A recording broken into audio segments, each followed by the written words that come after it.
ఎక్కడో దూరానున్నా చుక్కలే విన్నా గాని కదిలించలేదా కాస్త కూడా నీ మనసుని పరదాలు దాటి ఒక్కసారి పలకరించవేమి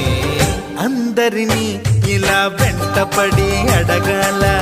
సరదాగా నువ్వే ఎదురైతే సరిపోదా నిద్రపోతున్న రాత్రి నడిగా గుడ్డికి చేరిన గువ్వల నడిగా